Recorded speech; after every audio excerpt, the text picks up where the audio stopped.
How positive are you na, or confident are you na ma-acquit kayo, ma'am, dun sa impeachment trial sa Senate po? Wala akong expectations of acquittal or a verdict guilty. Basta sa akin lang ay tinanggap ko na kung ano yung magiging verdict. Whether guilty man yon or acquittal, I'm already at peace.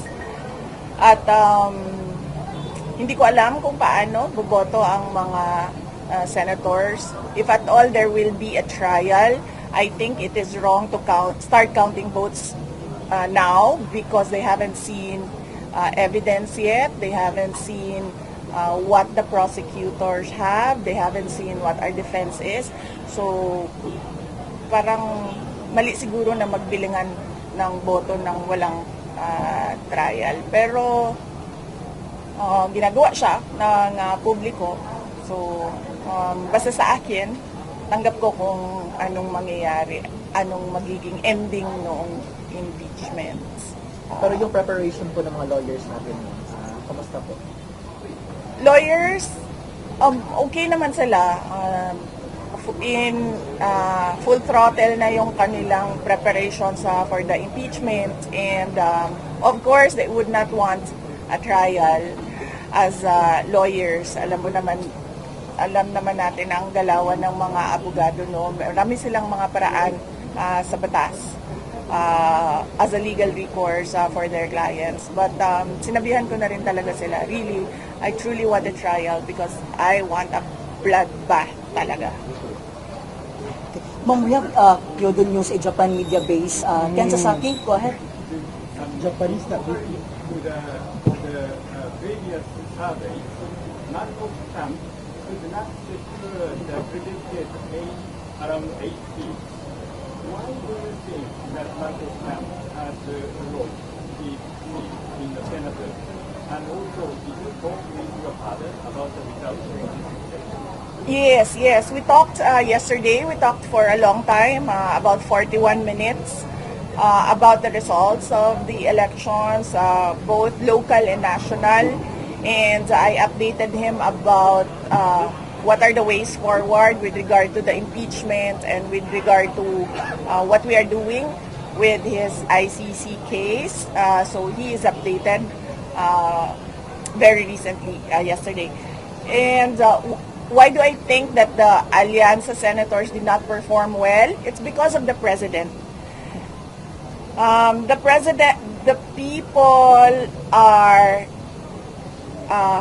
people find him wanting of his promises, and the people expect more from the president, particularly with regard to his work for our country.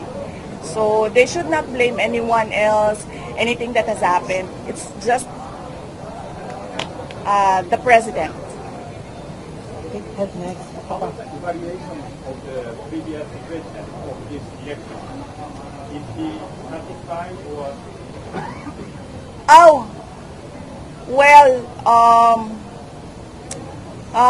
when I updated him and started giving the updates on who is for him and who is likely not for President Duterte, I didn't have any reaction with the national results.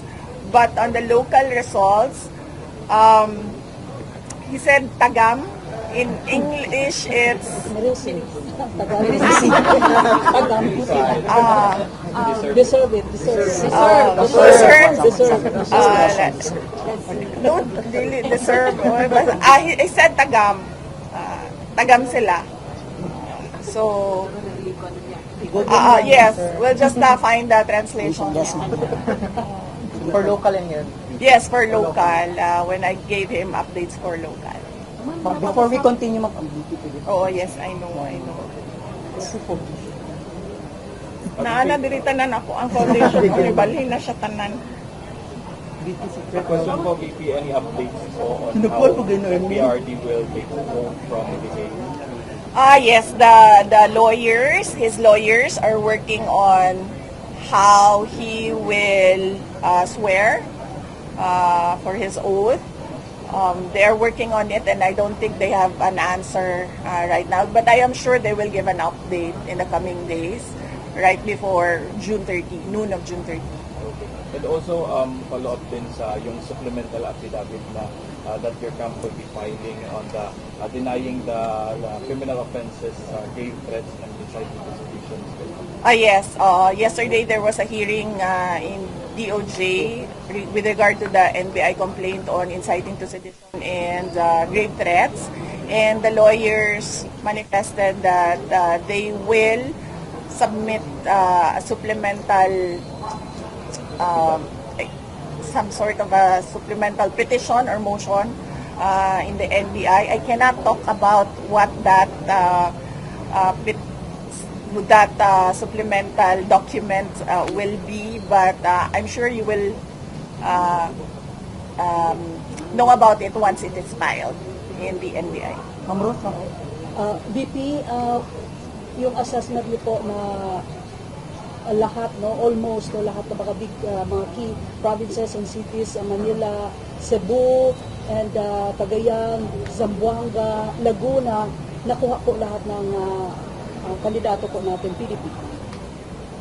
Hindi ko pa nakita yung disaggregated votes. Ang nakikita ko lang is yung total votes. No, we still have to study siguro kung saan nakakuha ng boto ang PDP laban, so that in the next elections, kung meron man silang senator candidates, ay maayos nila yung kanilang strategy. Dahil sa ngayon na election, ay tumulong lang naman ako sa kanila dahil nawala si dating Pangulong Duterte. Sabi ko nga, noong meeting de avance ng PDP laban, ay tinawag lang ako ng tadhana. Wala naman akong partido. Initially, wala talaga akong plano na sumali din sa kampanya dahil na nga nakakaon po kong tagam ato ang 2022 elections, no. So it would be good for PDP to study para kung meron silang senators in the future ay maayos nila yung campaign strategy nila. Mamaya, right, Ma'am Kaista? Balik sa kung tagam na ay nag-comment na now you learn. Para na ilahan ko ay. Ako pa siya, sorry, I have to ask this question. With the overwhelming result sa election, all the third back natin din na nakadao.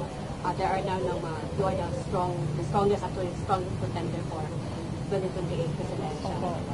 Yes, ma'am. There are also a clamor na nagawa that 2020. What is your take?